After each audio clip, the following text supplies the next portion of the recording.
ሰላም ቤተሰቦች፣ ዛሬ ደግሞ በአዲስ አስተማሪ ቪዲዮ ተመልሰናል ማለት ነው። እዚህ ጋር የምታዩቸው የአማርኛ ፊደሎች አሉ ማለት ነው። እዚህ ጋር ደግሞ የተመሰረቱ የአማርኛ ፊደሎች ቃላቶች አሉ ነው። ስለዚህ እነዚህን እንዴት አድርገን እንዴት ነው የምንመሰርተው የሚለውን በደንብ እናያለን። አሁን ለምሳሌ እዚህ ጋር ይሄ ፊደል የተመሰረተው ከሁለት ፊደል ነው። የመጀመሪያው ይሄ ነው፣ ሁለተኛው ደግሞ ይሄ ነው ማለት ነው። ስለዚህ ሁለቶችን እንዴት ነው የምንጽፈው እንዴት ነው የምናነበው የሚለውን በቀላሉ ማለት ነው ካላችሁበት የትምህርት ደረጃ በ50% በደንብ ይሄን ቪዲዮ እስከ መጨረሻው ለተከታተሉ ደግሞ 80% ያላችሁበትን ደረጃ የሚለውጥ ነውና በደንብ ተከታተሉ። ኦንላይን መማር የምትፈልጉ ተማሪዎች ደግሞ ይሄን ቁጥር 224775 በምስክር ላይ በሚታየው ስልክ ቁጥር ደውላችሁ ኢሞ፣ ቴሌግራም፣ ዋትሳፕ ላይ ደውላችሁ ከየትም ከኢትዮጵያ ውጭ መሆናችሁ ኢትዮጵያ ውስጥ መሆናችሁ ማንኛውም ቦታ ስራ ላይም ብትሆኑ አንድ ሰዓት ብቻ ነው ከእናንተ የምንፈልገው። በሚመቻችሁ ሰዓት ከሰኞ እስከ ዓርብ በየቀኑ አንዳንድ ሰዓት እናስተምራችኋለን እናስጠናችኋለን ማለት ነው። ደውላችሁ ተመዝገቡ። በአጭር ጊዜ በ2 ወር በ3 ወር ውስጥ ማንበብ መጻፍ እንደዚህ በቀላሉ መቻል የምትፈልጉ ሰዎች ይሄን ነገር ትኩረት አድርጋችሁ ተከታተሉ ማለት ነው። እናም መደወላችሁን አትርሱ። እሺ አሁን ምንድነው የምናደርገው? እዚህ ጋር ፊደሎች አሉና መጻፍ ማንበብ እንዴት ነው የምትችሉ? አሁን ለምሳሌ አንብቡ ብትባሉ ይሄ ፊደል እንደዚህ ተጽፎ ነው የሚላክላችሁ አይደለም? ስለዚህ አሁን ለምሳሌ ይሄ ፊደል ምን ይላል? ከሁለት አይደል የተሰራው? የመጀመሪያው ይሄ ነው፣ የመጀመሪያው ይሄ ነው፣ ሁለተኛው ይሄ ነው። ስለዚህ የመጀመሪያውን ፊደል ለማወቅ ምንድነው የምታደርጉት? እዛም በትልቁ አለ። ስለዚህ አሁን ይሄንን ለማንበብ የመጀመሪያዋ የረ ቤተሰብ ነች። ስለዚህ ረ፣ ሩ፣ ሪ፣ ራ የመጀመሪያዋ ራ ነች አይደለም? ሁለተኛው ደግሞ የሰ ቤት ስንተኛ ፊደል ነው? ስድስተኛ ፊደል ነው። ስለዚህ ሰን እስከ ስድስተኛው ማንበብ ነው ማለት ነው። ሰ፣ ሱ፣ ሲ፣ ሳ፣ ሴ፣ ስ። አሁን ይሄ ራ ከዛ ስ ይላል ማለት ነው። ራስ። ሌሎችንም በዚህ መልኩ ነው የምናነባቸው ማለት ነው። አሁን ለምሳሌ ይሄንን ለማንበብ ብንፈልግ ይሄም ስድስተኛ ፊደል ነው፣ እዚህ ጋር የሚያለው ስድስተኛ ፊደል ነው። ይሄ መጀመሪያው ማለት ነው። ስለዚህ የሰን ቤት እስከ 6 እናነባለን። የመቤትን እስከ 6 አንብበን ቺ ፊደል እና ቺ ፊደል እናገኘን ማለት ይሄን በቀላሉ አነበብን እንደማለት ነው። እና በዚህ መንገድ ሁሉንም በመሞከር ትችላላችሁ። ሰ፣ ሱ፣ ሲ፣ ሳ፣ ሴ፣ ስ የመጀመሪያዋ ስ ነች። ሁለተኛው ደግሞ መ፣ ሙ፣ ሚ፣ ማ፣ ሜ፣ ም ነች ማለት ነው። ስለዚህ ስ፣ ም ስም ብለን እናነባዋለን። እሺ እነዚህንም እናንብባቸው። ይሄ የመጀመሪያው አንደኛ ፊደል ስለሆነ ታዋቂ ነው፣ መ ብለን እናነባለን። ሁለተኛዋ ፊደል ደግሞ ይቺ ስንተኛ ፊደል ነች? እዚህ ጋር ሶስተኛ ፊደል ነች። ረ፣ ሩ፣ ሪ መ ከዛ ይቺ ማለት ሪ ነች። መሪ መሪ። ልክ እንደዚህ እስከ መጨረሻው እዚህ ጋር ብዙ የተመሰረቱ ቃላቶች አሉ። ይሄንን የምትፈልጉ ሰዎች ካላችሁ ደግሞ ቴሌግራም ላይ ጆይን በማድረግ ሊንኩን ማግኘት ትችላላችሁ ማለት ነው። አሁን እዚህ ጋር 200 የአማርኛ ቃላት የተመሰረቱበት ጋር እወስዳችሁና ፊደሎች ደግሞ ከመጀመሪያው እስከ መጨረሻው እዚህ ጋር አሉ። እንደዚህ ማንበብ ትችላላችሁ። በአማርኛ በእንግሊዝኛ ማንበብ ትችላላችሁ። በተጨማሪ ደግሞ ቃሎችን እዚህ ጋር ምሳሌ ቃሎችን ማግኘት ትችላላችሁ ማለት ነው። አሁን ለምሳሌ ይሄንን ማወቅ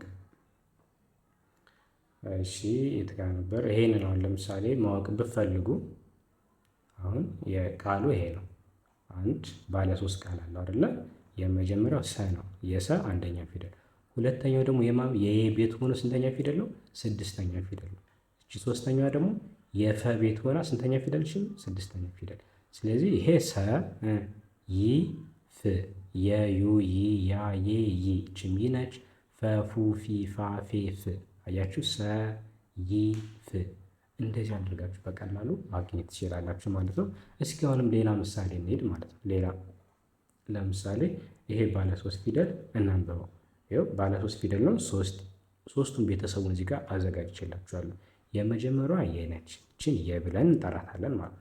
ሁለተኛዋ እዚህ ጋር አሁን ስንተኛ ፊደል ነች ማለት ነው? 5ኛ ፊደል ነች። ስለዚህ የነ ቤተሰብ የዚህን ፊደል ቤተሰብ እስከ 5ኛ በማንበብ እችን ፊደል ማግኘት እንችላለን ማለት ነው። ስለዚህ ነ፣ ኑ፣ ኒ፣ ና እቺ ፊደል ኔ ነች ማለት ነው። የኔ እችን የቀረችን አይደለ? ተቱቲ ታ የኔታ የኔታ የኔታ ይላል ማለት ነው። ይሄን ስናነበው የኔታ ብለን እናነባዋለን በቀላሉ። ኦኬ እሺ አሁን ሌላ ፊደል እንሂድ። አሁን ይሄ ባለ 2 ፊደል ነው። ባለ 2 ፊደል ነው። የማን የመጀመሪያው የገ ቤት ነው። አሁን ስታነቡ የመጀመሪያ ፊደሎችን ማወቅ አለባችሁ እና ደግሞ እዚህ ጋር ይሄ ፊደሉን አይታችሁ የማን ቤት እንደሆነ መለየት መለማመድ አለባችሁ። ይህንን የማታውቁት ከሆነ መጀመሪያ ምንድነው ማድረግ ያለባችሁ? አሁን ለምሳሌ ይሄን ፊደል አይታችሁ የገ ቤተሰብ እንደሆነ መለየት የማትችሉ ከሆነ የመጀመሪያ ፊደሎችን ወደ ታች ማንበብ እና ወደ ጎን ደግሞ መጥራት መለማመድ ግዴታ ነው ማለት ነው። ስለዚህ አሁን እኛ ጋር መጣችሁ ስትማሩ ትምህርት ስትከታተሉ ይሄን ነገር ነው የምናሳያችሁ። ቀድመን የመጀመሪያው ገ ነች። ስለዚህ ገን ወደ ጎን ደግሞ ማንበብ በትክክል ሰባቱን ማጥራት መቻል አለባችሁ። ገ፣ ጉ፣ ጊ፣ ጋ፣ ጌ፣ ግ፣ ጎ ሰባቱን ካልቻላችሁ አሁን ይችኛይቱ እዚህ ጋር አራተኛው ስትደርሱ በሌላ ፊደሏንም ልትጠሩት ትችላላችሁ። ስለዚህ ግዴታ ነው ማለት ነው። ይህን ትምህርት ስትከታተሉ ማወቅ ያለባችሁ አንደኛ ፊደሎች ወደታች ማንበብ መለየት ማለት እቺ ፊደል ማንዶች መለየት አለባችሁ። እቺ ፊደል የመጀመሪያዋ ማለት መለየት ማንዶ። ሁለተኛ ደግሞ ወደ ጎን መጥራት ፊደሉን ሳታዩ በድምጽ ብቻ ሸ ከተባላችሁ ሸሹ፣ ሺ፣ ሻ፣ ሺ፣ ሺ፣ ሾ እቺ ነገር በደንብ መለማመድ አለባችሁ። ቀጣይ ስለዚህ ይሄን ካወቃችሁ ሸ ስትል ሸ ይሄ ነው። ሹ ሁለተኛው፣ ሺ ሶስተኛው፣ ሻ አራተኛው። አያችሁ ጄም ገ፣ ጉ፣ ጊ፣ ጋ ጋ አራተኛው ነው። ይሄኛው ደግሞ ሻ አራተኛው። አሁን የሳነበው ምን ይላል ማለት ነው? እቺን ጋ ብያለሁ። እቺን ደግሞ ሻ ጋሻ ጋሻ ብዬ መጥራት እችላለሁ ማለት ነው። በዚህ መልኩ አሁን እነዚህ 200 ቃላቶች እዚህ ጋር የተዘጋጁ አሉ። ይሄንን አፕሊኬሽን ማወቅ የምትፈልጉ ሰዎች ቴሌግራም ቻናል ላይ አስቀምጥላችኋለሁ። ቴሌግራም ላይ ገብታችሁ ማግኘት ትችላላችሁ ማለት ነው። እስኪ ይሄን እንየው። 2 ፊደል አለ አይደለ? ስለዚህ የመጀመሪያው ቤተሰብ የበ ቤተሰብ ነው፣ ሰባቱ አለ። የሁለተኛው ደግሞ የረ ቤተሰብ ነው፣ የረስ ቤተሰብ ሰባቱ አለ። ስለዚህ እቺ የመጀመሪያ ነች፣ በ ነች። ስለዚህ እቺን በ ብዬ አነባታለሁ። ቀጣይ ደግሞ ሁለተኛዋ የረ ቤተሰብ ስንተኛ ነች? አምስተኛ ላይ ምልክት ተደርጎባታል። ረን እስከ አምስተኛ በማግኘት እቺን ፊደል ማግኘት እችላለሁ ማለት ነው። የመጀመሪያው ረ፣ ሩ፣ ሪ፣ ራ፣ ሬ። አያችሁ እቺ ሬ ነች። ስለዚህ ይሄ በ ከተባለች ሬ ከተባለች በ ሁለተኛው ማለት ነው ሬ በሬ በሬ ብዬ ማንበብ እችላለሁ በቀላሉ ማለት ነው። ማንበብ ማለት ይሄ ነው። መጻፍም ይሄ ነው። አሁን ለምሳሌ ከዚሁ ከሁለቶቹ ቃል ብር ብላችሁ ጻፉ ብትባሉ ብ ፊደል ስንተኛ ነች? በቡ ቢ ባ ቤ ብ ስትሉ ብ ስድስተኛ አይደለም? በአንደኛው ቡ ሁለተኛ ቢ ሶስተኛ ባ አራተኛ ቤ አምስተኛ ብ ስድስተኛ ብር ብያለሁ መጻፍ የፈለኩት ብ ስድስተኛ ነች። ብን ጻፍኩኝ ማለት ነው። ብን አንድ ከዛ ር ብር ስል ር ነች አይደለ? አሁንም ር ስንተኛ ፊደል እንደሆነች ቁጥር ይደርስባታለሁ። ረ ሩ ሪ ራ ሬ ር አያችሁ ብር ብዬ ስጽፍ ስድስተኛ ፊደል ብ ር እዚህ ጋር ነች። ስለዚህ ብር ብዬ በቀላሉ ጻፍኩ ማለት ነው። መጻፍም ማንበብም እንደዚህ ነው በቀላሉ የምትለምዱት ማለት ነው። እሺ አሁን ሌሎች ፊደሎች እስኪ አሁን ይሄንን እናንብበው። ምን ይላል? 2 ፊደል አለው። የመጀመሪያው የሸ ቤት አራተኛ ፊደል ነው። ሸ ሹ ሺ ሻ ሻ ነች። ሁለተኛው ደግሞ የመቤት ስንተኛ ፊደል ነው? አራተኛ ፊደል መሙሚ ማ። ስለዚህ የመጀመሪያዋ ሻ ሁለተኛዋ ማ። አጠቃላይ ሁለቱን አጠጋግተን ስናነበው ሻማ ሻማ ሻማ ብለን እናነበዋለን ማለት ነው። እሺ አሁንም ባለ 3 ፊደል እስኪ እናንብብ። ይሄ ሁሌ ታዋቂ የሆነ ቃል አለ አብዛኛው ሰው የሚያውቀው። የመጀመሪያዋ ሰ ነች። ሁለተኛዋ የለቤት ነች አይደለ? የለቤት እንዴት ነው? ለሉሊ ላ ላ። ስለዚህ ሰላ። ሶስተኛ ደግሞ የመቤት ስድስተኛ መሙ ሚ ማ ሜ ም። ስለዚህ ሰላም ሰላም ሰላም ይላል ማለት ነው። በቀላሉ እንደዚህ መለማመድ ትችላላችሁ በቀላሉ። እሺ ይሄ ፊደል እናንብበው። ይኸው ሶስቶችም እዚህ ጋር ይሄ 3 ፊደል አለው። የመጀመሪያው ቀ ነው። አንድ የመጀመሪያ ፊደል ስለሆነ ሁለተኛው ለ ነው። ይኸው ቀ ለ እቺን ማግኘት ማለት ነው። የመቤት ስድስተኛ መ ሙ ሚ ማ ሜ ም። ስለዚህ ቀለም ቀለም።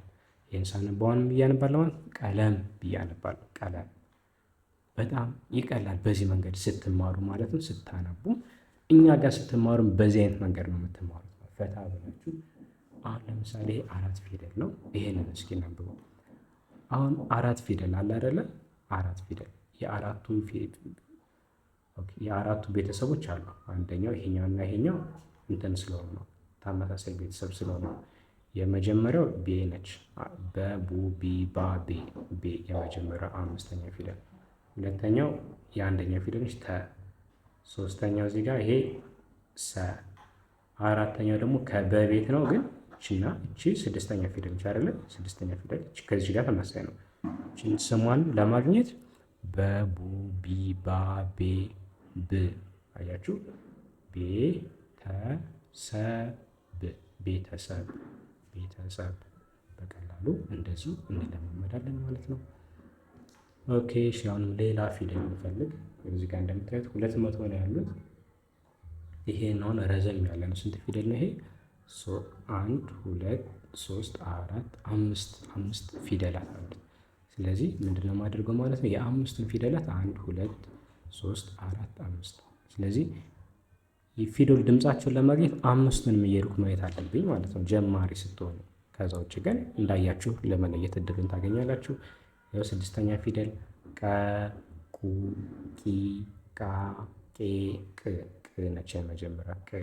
ሁለተኛው ደግሞ ረ ሩ ሪ ራ ሬ ር ር ነች። ስለዚህ ቅ ር ር። ከዛ ሶስተኛዋ ነ ኑ ኒ ና ኔ ን ን ቅርን። ከዛ ሁለቶች ቀሩኝ ማለት ነው። ጨ ጩ ጪ ጫ ጫ። እስክንመለስ ቅርን ጫ አንድ ቀረች። ፈ ፉ ፊ ፋ ፌ ፍ ፍ። ስለዚህ ቅርንጫፍ ቅርንጫፍ ቅርንጫፍ ቅርንጫፍ ብለን በቀላሉ እንደዚህ እናነባለን። ስለዚህ በተለይ ይሄ አፕ እናንተን በጣም ያግዛችኋል። ማውረድ የምትፈልጉ ሰዎች ቴሌግራም ላይ ጆይን በማድረግ ማውረድ ትችላላችሁ። እሺ ላስታውሳችሁ ብዬ ነው። ከዛ ይችን መጨረሻ ይችን አንብብ። የመጀመሪያው ማነች? አ ነች አይደለ? አ አንደኛ ፊደል ከአራተኛው ጋር ይለያያል። አ አንደኛ ፊደል ነች። ሁለተኛው በአንደኛ ፊደል ነች። ሶስተኛዋ የበቤት አራተኛ ፊደል በቡ ቢ ባ። ስለዚህ አ በባ አበባ ይላል ማለት ነው። በቃ ይሄንን ይመስላል። ይሄን በቃ የዚህ ቻናል ሰብስክራይብ አድርጋችሁ ቤተሰብ ሁኑ። በጣም ብዙ አስተማሪ ቪዲዮዎችን በዚህ ባስተምራችሁ በእርግጠኝነት በጣም ብዙ ለውጥ ማምጣት ትችላላችሁ። ይሄንን እልክላችኋለሁ፣ ተከታተሉ ማለት ነው። መልካም ጊዜ